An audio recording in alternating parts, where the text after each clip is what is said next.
Hello Internet World, Johnny R here. Welcome back to Warhammer Rogue Trader.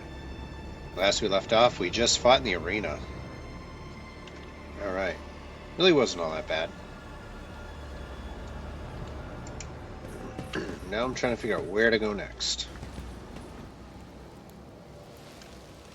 Commissar. My brothers and sisters, it's time for you to meet our greatest ally. Rogue Trader Erasmus Kinian von Valancius himself is part of the Resistance. I ask you, how can we fail with someone so mighty fighting on our side? The maleficent Xenos have already tried to kill him in the arena, yet their efforts were for naught. The Emperor protects. Commissar gives inspirational speech while looking you right in the eye without a shred of shame. His words draw smiles of amazement and exultation from people around him. You've never seen any of them before.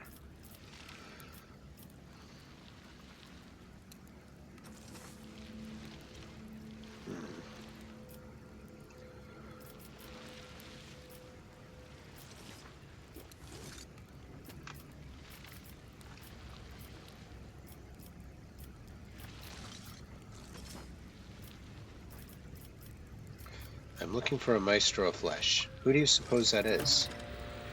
How poetic. I don't know of anyone who goes by that moniker, although, when you said maestro, I immediately thought of the anatomical opera. That fancy title sounds like it would fit. Tervantius the Arch-Machinator.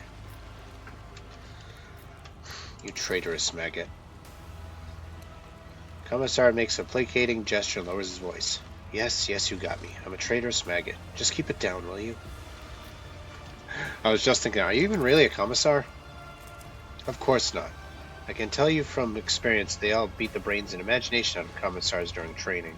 I was a nobody from a penal legion in the Astra Militarium. But I did beat a commissar to death with a spade and take his uniform. Does that make me something of a commissar to your eyes?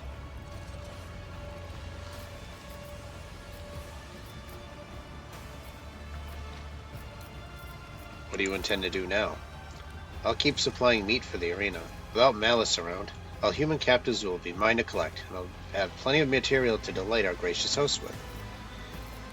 I believe if you have a problem, I survived. Is that a problem? You're not going to, I don't know, kill me, are you? That would be most unwise. Malice used to be the one who could get you to things to survive, but now I've taken over. If you kill me, who will supply you with good weapons, stimulants, armor? How about a deal? You take part in my show, and I give you access to stores of the Resistance. Just keep your mouth shut and your finger off the trigger.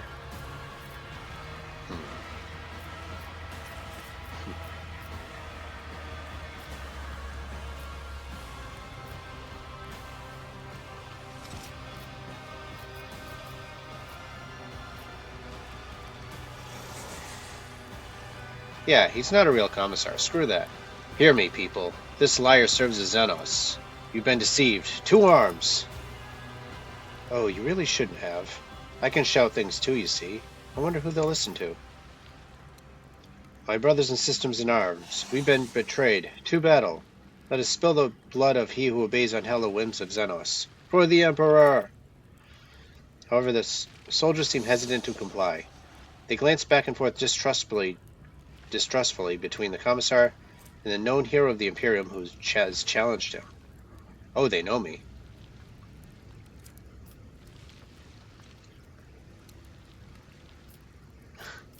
Listen to me. The commissar is a liar and a traitor who has sent many people to their deaths to save his own hide and stay in the Xenos' good graces. Seize him. Wait, really? Oh. That worked. Oh.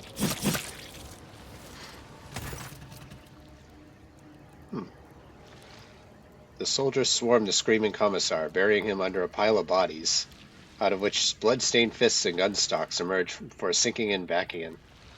The commissar's cap, torn from its owner's head, flies out of the crowd and lands at your feet.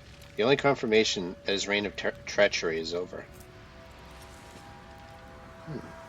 Neat. Cool.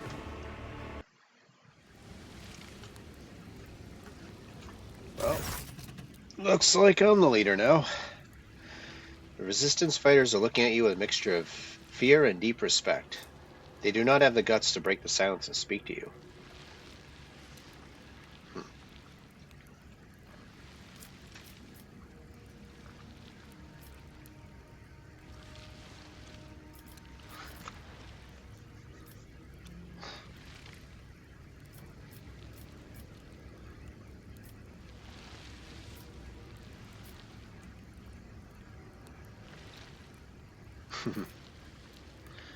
I don't want to be the leader of this place. I want to get out of here.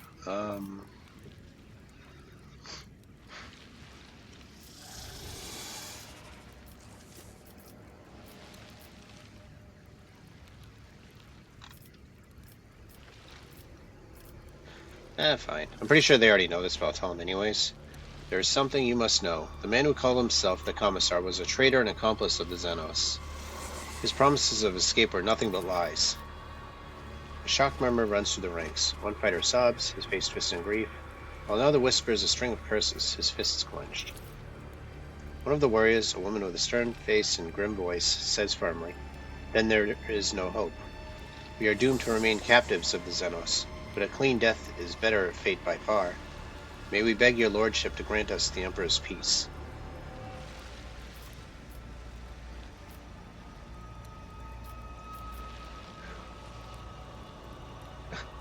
Wow. This probably here. Do it! They all jump off the edge over there. Oh. No. In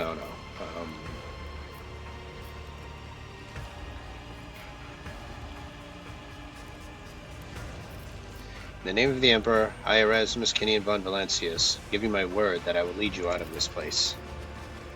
In a united impulse, the crowd falls to its knees before you.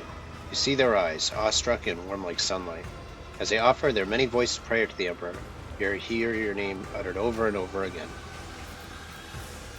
The Commissar is no longer in charge of this unit. Any objections? No, none, your lordship. Do you wish to repent, traitor? The Commissar, whose proud features are utterly ruined, says in a gurgling voice, "Enjoy the victory while you can. Komorog will rip your head off quicker than did mine. Then we'll see who's sitting whose cage." Alright, I'm pretty sure that impersonating a Commissar is a huge crime in the Imperium, and if it isn't, it should be. For your crimes, I am sentencing you to death and granting you the Emperor's peace. Censored.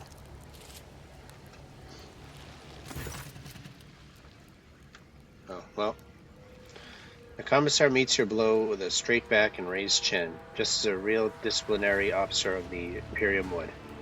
May it be nothing more than a fraud's deception, but this fraud relishes his performance and prefers to die without breaking character.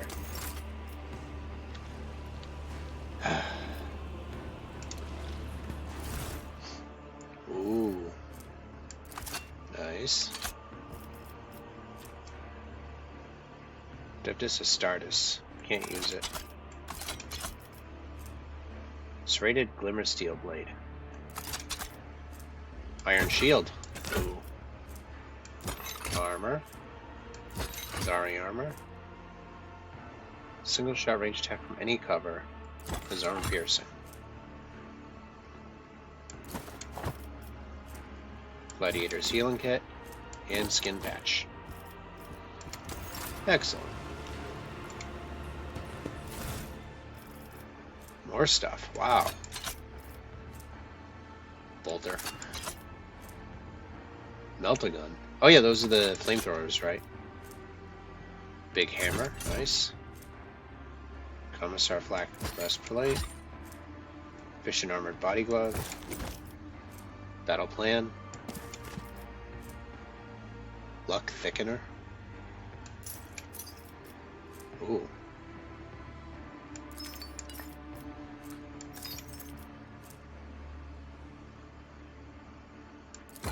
Okay.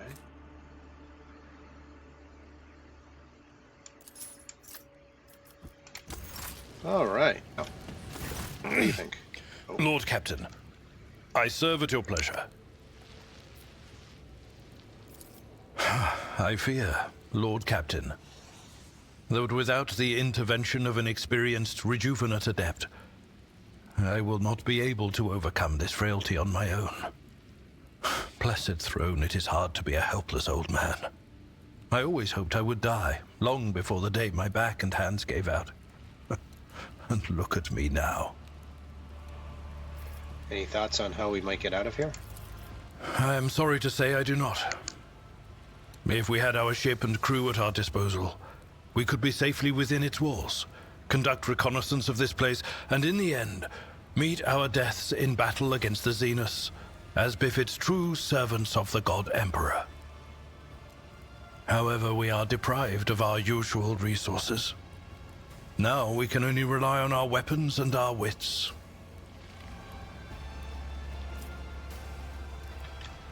Must take my leave.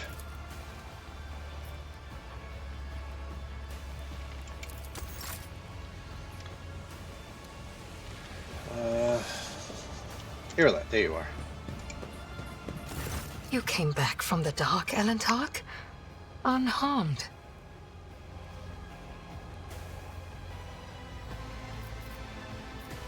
How are you? My body has already healed. The wounds of the soul will heal one day too. For suffering is a part of our life, not unlike love and fear and the desire to learn. The paths help the children of Asurion to endure any spiritual upheaval. And you, Elentark, did not allow me to stray from mine. For this, I am grateful. And yet, neither rest nor our reconciliation can soothe the savage turmoil in my soul. Kruderak is lost. We are trapped. And the truth remains as hidden from me as ever it was. What happened to my kin? What happened to my world? And why did my dark cousin tell me less than he knew? What happened to you after the trial? I was meant to share your fate, Elentark, and vanish in the Dark City's rotting underbelly. But the Fleshmaster gave a different order. His twisted mind was beset by a question. Could a child of Asurion be saved from the gaze of she who thirsts with intense re-education? By replacing the influence of my spirit stone with the heady tang of pain that nourishes the followers of the dark ways? I donned the executioner's mantle. They allowed me to keep my spirit stone in exchange for the suffering of others. I survived, prayed for Asurion's mercy, and hoped to escape before the stone cracked under the torrent of pain and terror assaulting my soul. Before the experiment was complete. Well, gather your strength. There are more trials yet to come. So says a butterfly struggling in the Dark City's web. I will be close, Elentark, and I will support you in the coming trials, if you choose to let me. Yep, there it goes. Oh.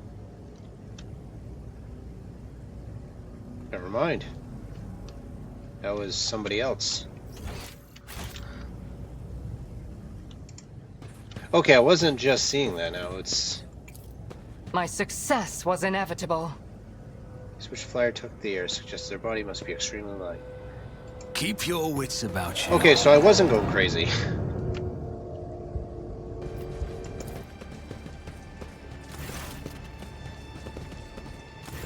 Oh yeah, meat. The master ordered that you be let through. When you approach, a few augmetics spring to life inside the monster's bulk. An injector hisses, filling its blood with compounds that cause its veins to bulge and its muscles to swell and twitch spasmodically. I wish to pass.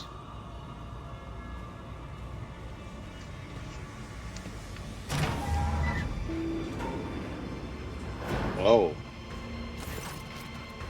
The master gave his permission.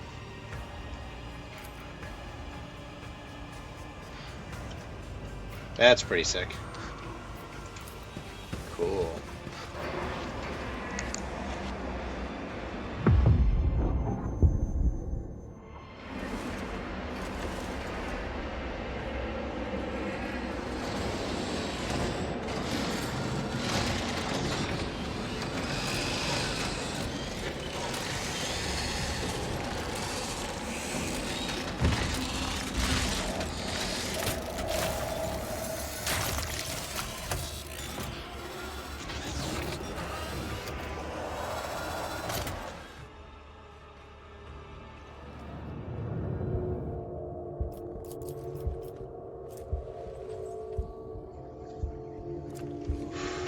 Okay. Oh, I'm feeling too good.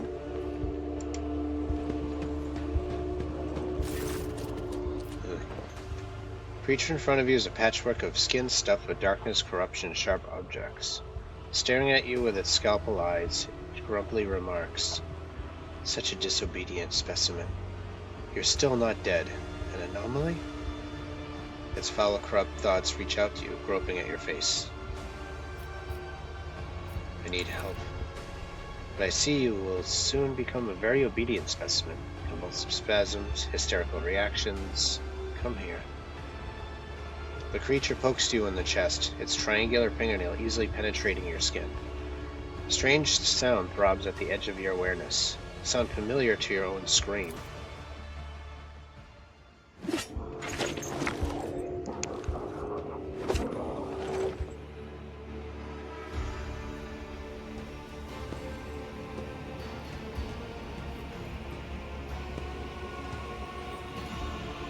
A grotesque spider-like figure looms over you. Its limbs wave frantically, chittering and clicking as they rip something apart and stitch it back together. And you realize its canvas is your flesh. The Xenos' gaze is indifferent, and his low voice echoes through the room. "A sample has been extracted. The specimen is alive. Body and mind expected to function within normal parameters, monkey."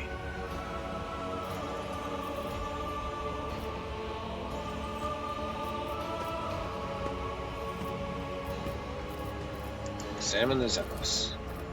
There's something fundamentally wrong with the Xenos' silhouette and its twitchy, abrupt movements, and it sets your mind reeling in disgust.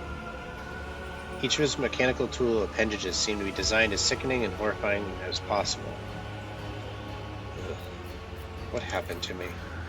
The control worm in your nervous system detected my proximity. It signaled it was dying by injecting a lethal dose of hallucinogenic euphoriants into your bloodstream. Resourceful individual. Are you Tervantius? You are absolutely correct, specimen.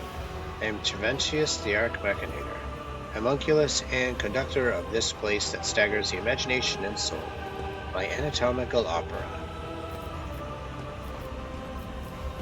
So what do I owe you now? You will serve me. Such is life in the spires. The Arabenian urged me to pay attention to your allegedly extremely gifted self-specimen. Let us see if you make a good tool. Same as you, little moth. The Xenos points a mangled limb towards Irolet. Unless, of course, the darkness of Komarok burns you as fast as the others. What does this mean, homunculus? Who knows, Assyriani? Who knows?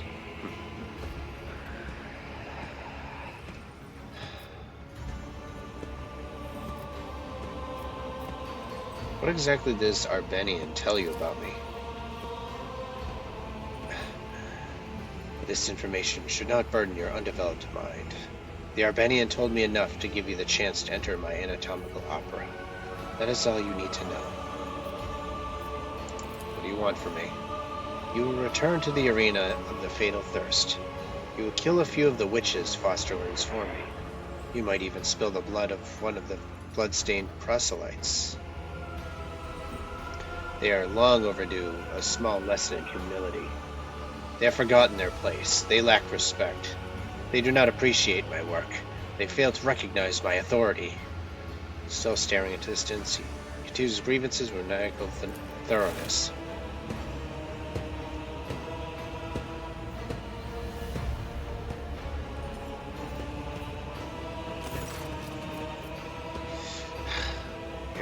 Here comes the Avis and his fosterlings. Leader of the bloodstained proselytes have paid a visit to the anatomical opera. Take this opportunity to study them properly. They won't dare touch you here. You, a Drakari, would do business with a human? How remarkably open-minded. Do business. I will do no business with you. I will use you. You survived a battle in the arena, which means you have uncommon parameters for your kind. You are a lesser organism, true, but the towering heights of my wisdom make it difficult to distinguish between your inferiority and the inferiority of most of my kin.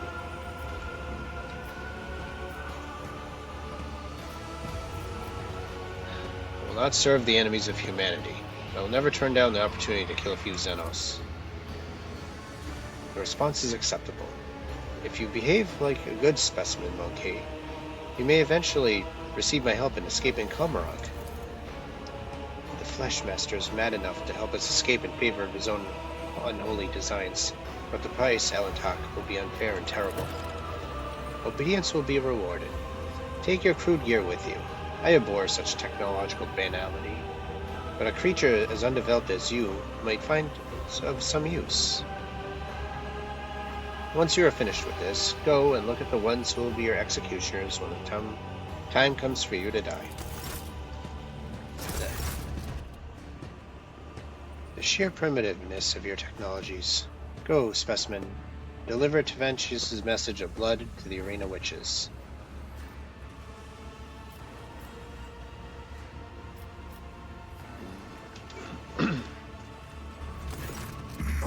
To see them cut down by hands unclean.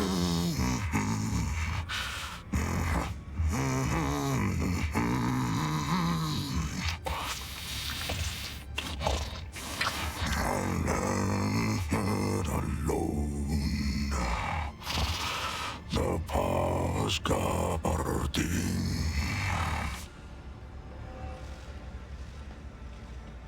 Singing softly under his breath, the man of enormous proportions is intently stripping raw meat from a bone with his teeth. His unwashed red hair is falling into his face. His beard is matted and blood-stained, and the aforementioned teeth look more like fangs than any human equivalent.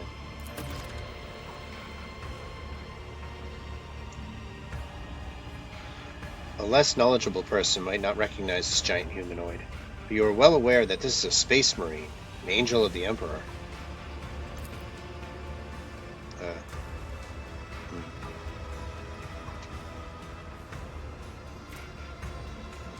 I don't know.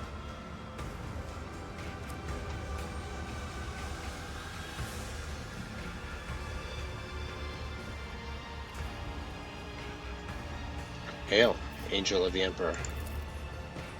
Red brow quirks upward slightly, in approval it seems. Without breaking off from his meal, he nods at you. For an ordinary human, such a show of regard is a high honor.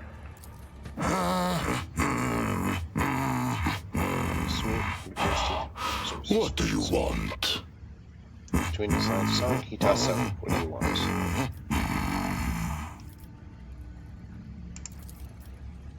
You do not know the language. The sounds seem crude and mangled, but not entirely lacking.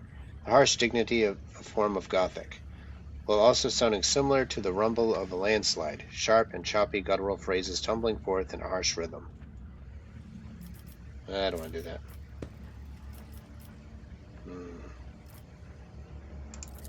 I crafted those verses myself, for a brother who fell a century ago. He was a good warrior, and he had a good death. And his saga turned out fine indeed. Who are you? I am a wolf. At first glance, this man does not strike you as possessing great intellect. He is clearly more accustomed to mauling and killing than thinking, but you detect a certain shrewdness in his eyes. After you're looking over, he says shortly, I am a wolf. Okay. How did you come to be here? My pack answered the Inquisition's call and came to the Coronis Expanse. There was a battle, and then the young wolves yearning to be meat for their brotherlings. To a feast of bolters they went out roving. Though they were but few, one long fang with them went loping. Not to see them cut down by scythes unclean. The pups he sent scattering, and there stood alone the paths guarding. For a foe he long spied, one worthy among unworthy. The song of swords singing, they clashed with clamor and skill, until stood the old wolf upon the bones. Then, by the birds of battle, was he brought down.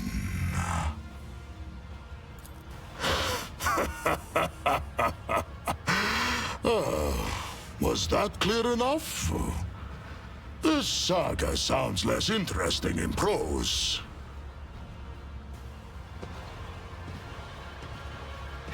Okay. You must be planning to escape, yes? And why do you want to know? I have no more questions.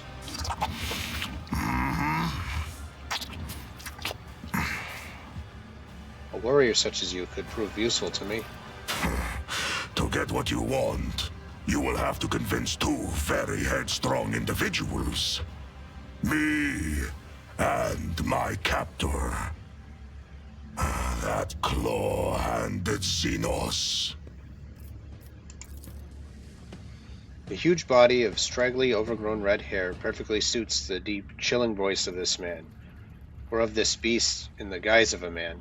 Tribal scar-like tattoos cover his chest, arms, and back, and you glimpse intricate braids in his mass of unwashed hair. His body bears so many pale scars you cannot count them all, and muscles bulge beneath his skin like boulders. He looks like a statue carved from stone. It is clear that captivity has sapped this prisoner none of his physical power. Your assessment is confirmed when you spot the remains of a Drakari in the pile of carrion at his feet, likely one of Homunculus' servants. The Drakari's flesh appears to be making a fine snack for your new acquaintance. Oh, there you are.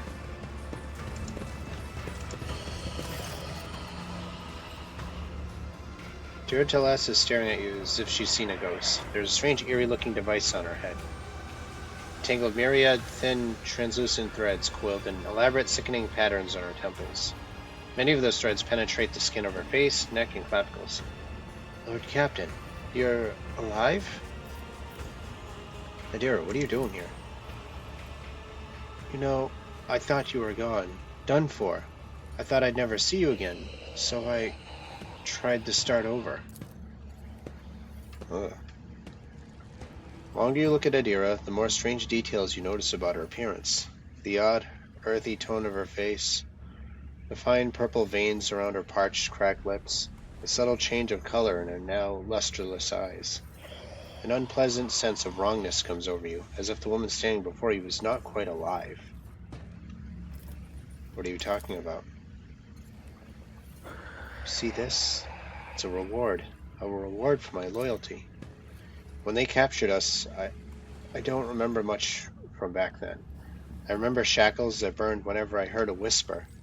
I remember injections that made my body go numb. I remember them dragging me away from you. Our three-eyed doll, Cassia, they took her too, along with me. Her body was there, at least. She wasn't moving, wasn't talking, nothing. Then I wound up here, at Master Terventius's mercy. First he studied me, poked me with needles, opened up my head to get a look at what was inside. But then he made the voices stop. He made them stop. Erasmus Kinnian, I don't hear the whispers anymore. Does that mean you cannot use your powers anymore? I can't, no. And a good thing, too, you know? I think the Xenos are terrified of human witches. Why else would they keep me half delirious and out of it? Or do all those things to sever our connection to the warp? They're scared, all right, but they don't know how else to fight it. How did you make your voices stop? With this, I think. It hurt when he was putting it on. It still hurts, but I'm used to it now. Erasmus Kinnean, what matters is that the damn door to the other side is closed shut. I don't hear the whispers. I don't see ghosts of the future. Don't get woken up by tormented screams. And I'm not plagued by visions of the horrors that are waiting for me. All of it just stopped. Do you truly prefer to live like this? Like what? Normal? Not special? Yes. To the void with all my talents and abilities. It's the first time I can hear my own thoughts, Erasmus Kinnean. They're mine, not some warp abominations. And not the future thoughts and words of some random Lex mechanic at the cogitator next to me. If it means I have to serve a Xenos, so be it. All the days I've been here, I've spent in blissful silence. No one bothers me. No one torments me. No one is trying to get at me from the other side. And on this side, nobody notices me at all. I don't want anything else. I just want to be left alone. Huh.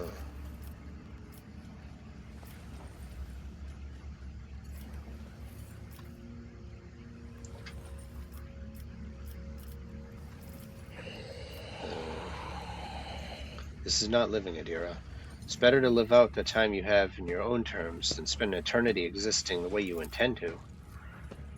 An eternity? An eternity sounds like an awfully long time, especially here. I haven't thought about that. You look as if you're about to die. Whatever that thing is doing to you, it won't last long. I don't look so good, do I? I really can't feel my body. Huh. Never thought I'd be in danger of dying from physical causes. I always thought it'd be my brain melting away to nothing. But if I decide to leave, then Master Tavantius will surely want it back. He'll want to remove this thing, and the whispers will return. They'll start beckoning me again. What then, Erasmus Kinnean? You once promised me, Erasmus Kinnean. You promised we'd think of something, right? Now that the Xenos have things like this, so that means there's hope?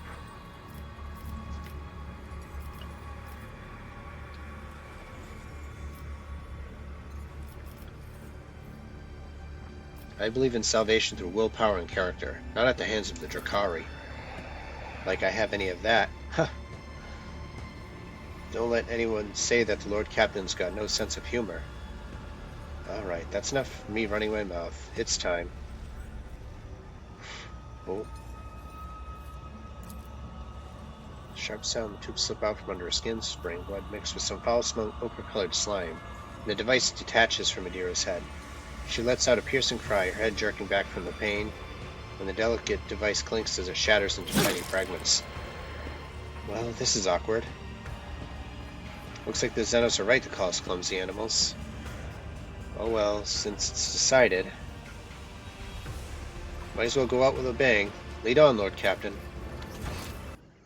So where exactly is Pascal? Oh, there you are.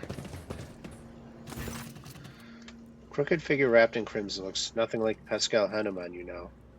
Before, his silhouette, hunched though it may have been under the weight of his potentia coil, used to radiate authority and the power of restricted knowledge. Now he simply looks broken. His raiment is soiled with dark red bloodstains and black blotches of sacred unguents. His mechadendrites wriggle sluggishly like dying snakes. Pascal does not look at you, for his gaze is focused inside his own body. There's a horrible gaping wound in his chest, and you see glinting, clinging mechanisms squirming within. Pascal plunges fingers into the wide, dripping maw of the wound. He is in the process of palpitating his metal innards with great care.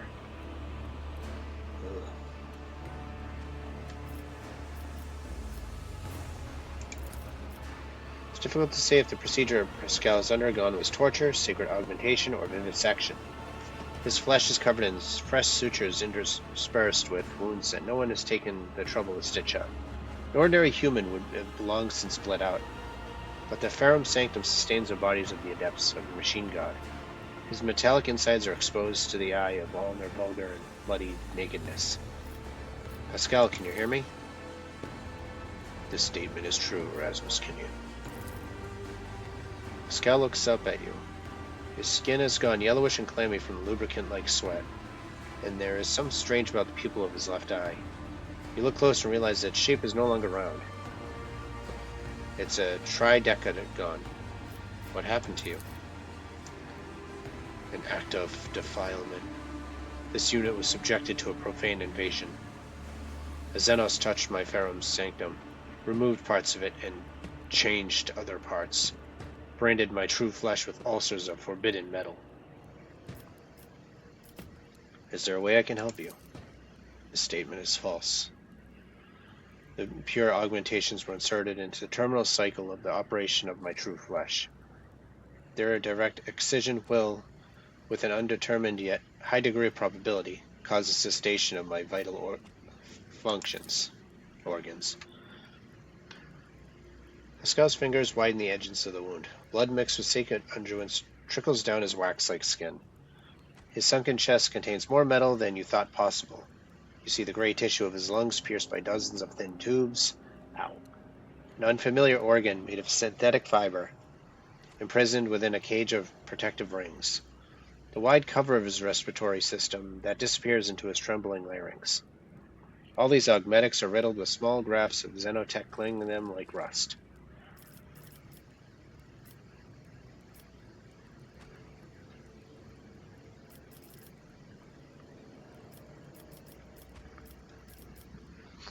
If it does not pose an immediate threat to your life, leave the xeno metal inside your body for now. We will deal with it later. Request denied due to violation of the 9th Universal Law.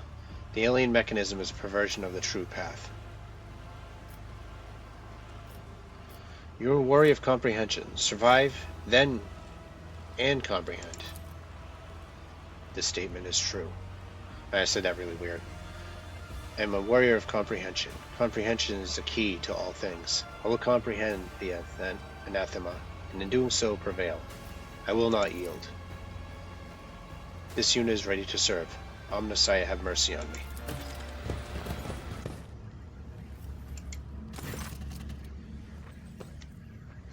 The tall Drakari, whose body is riddled with painful-looking puncture wounds and dotted with metal rings and clamps, lets out a chuckle as you approach and begins speaking in his own language.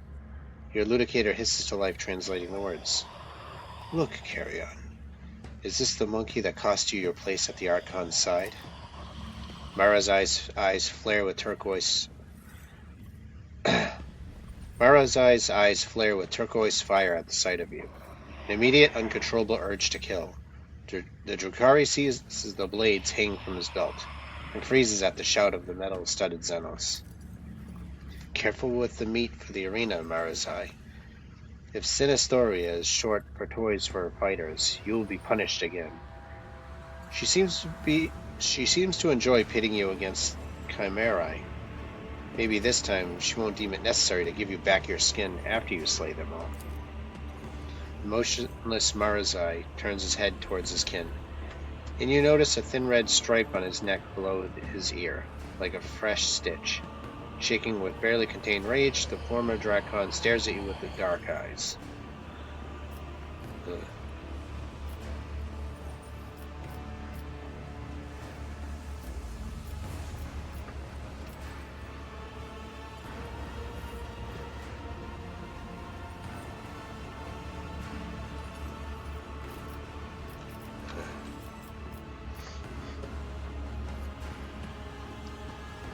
So you and your rabble are the champions of this local arena?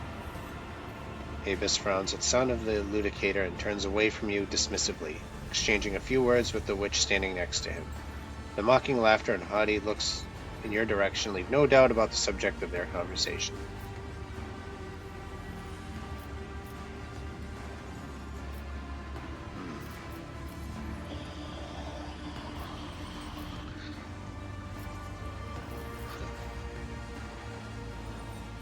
Awfully sick of you, Marazhai.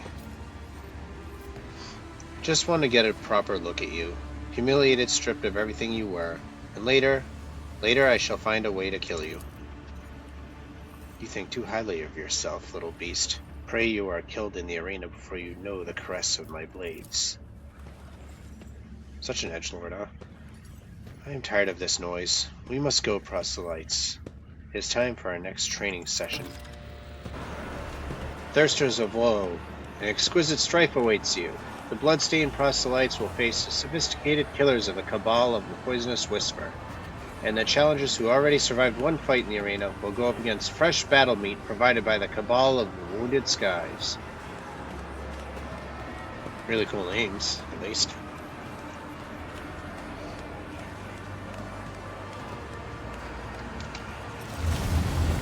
Oh. Charge.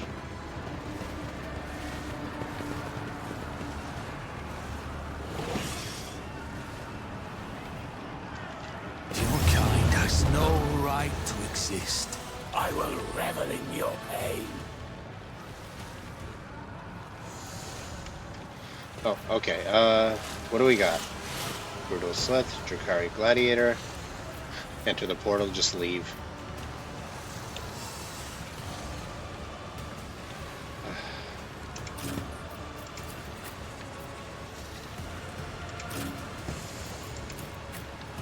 Abelard. Dira. Dude, you really should have paid attention to me. I'll see to it personally.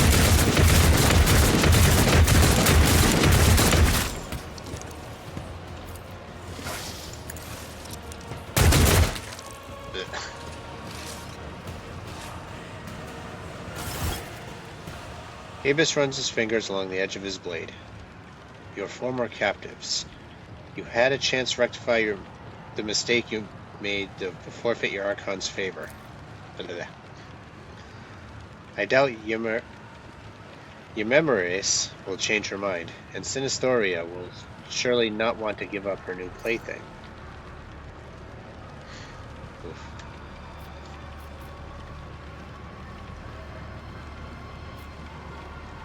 You will answer for everything you have wrought. I will wipe your disgusting presence out of existence.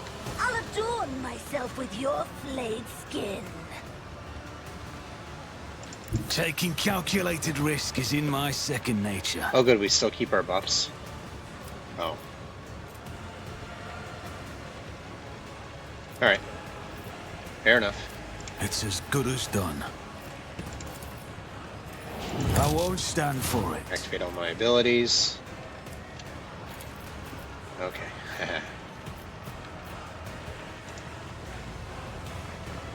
Marazhai, there you are.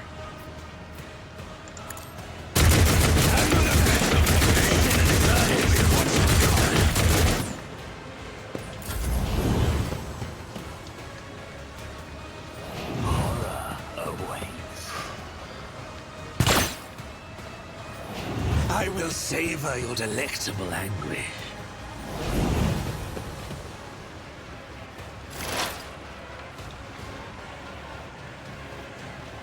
Nah, I've been trying to cut down. Calculated fury algorithm.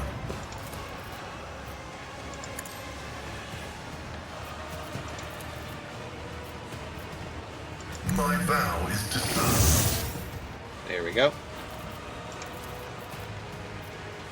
Running by Marazhai. override. Request. You both have names, so you two are in serious trouble. Just use all the abilities. Contrary to dogmatic protocols. Okay. Fair enough. The Omnissiah knows all, comprehends all. Let them tremble. I am a prey taker. Their death won't be easy. Alright, here we go. I've seen worse battles than this in my time. Victory is imminent. Reckless strike. Charge. At your beck and call. It will be done. Indeed. Yeah. Ooh. A work for a flesh crafter. It will be done. Alright, my turn. Oh. I'll see to it personally. Shame I didn't get my free turn. Who, if not me? I'll see to it personally.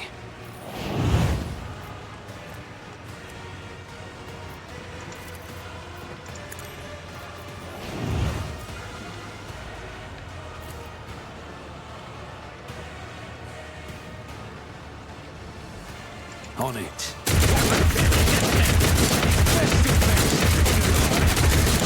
Your last stroke of luck.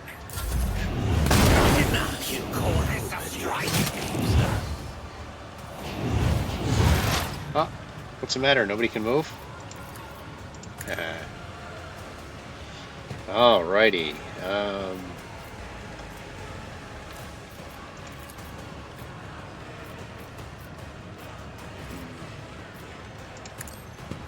Hold on to my rage.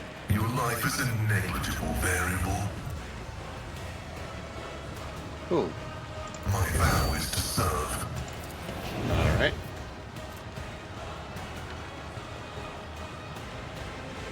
Running binaric override.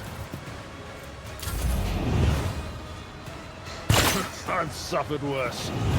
Reading damage to book. Unworthy. Malice drive. Desire condemns you. Just a minor setback. Well then. I will do my duty.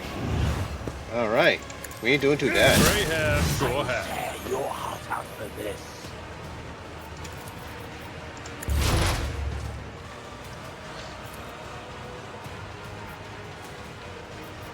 This tedium is beneath you. You've unleashed my fury.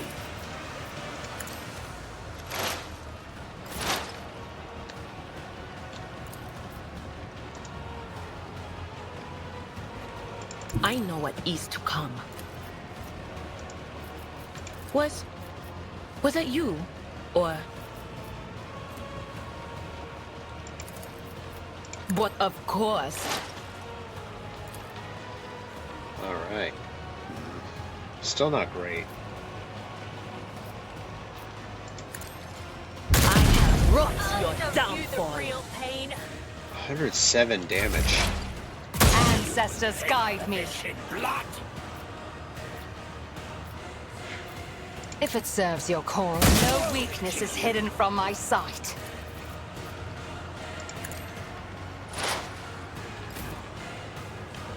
Alright. Ooh, I got my free turn.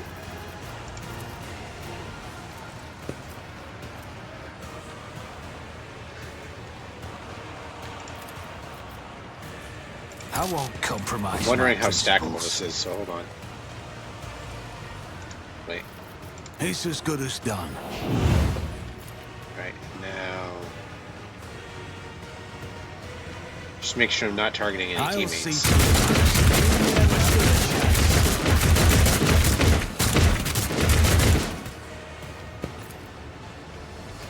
I'll Again! make Again! Consider this a taste of what's to come. That's crazy. Nabe is just standing there like, ow, ow, ow. Alright, take the Anything shot. else? What an unfortunate turn of fate. Ouch. And bonk. Your end was inevitable. A finale as bloody as it is disappointing. The pathetic amateurs who were wrongfully proclaimed champions of the arena have been brought down at the hands of unworthy challengers. Impale the failures, and glory to the victor. Get out, monkey, and tell Terventius that he will pay for this insult. Alright, I think I'm going to call it a part for here, though. That was crazy. It took me a really long time to figure out how to get to the arena. This place is like a maze. But, yeah. Alright, so now we have to go back to Terventius, and hopefully we can figure out where Cassia is, because I kind of looked it up and said that Cassia was in that room with them. Couldn't find her in the room. It was the strangest thing. I don't know. So I hope I could still get her back on the team.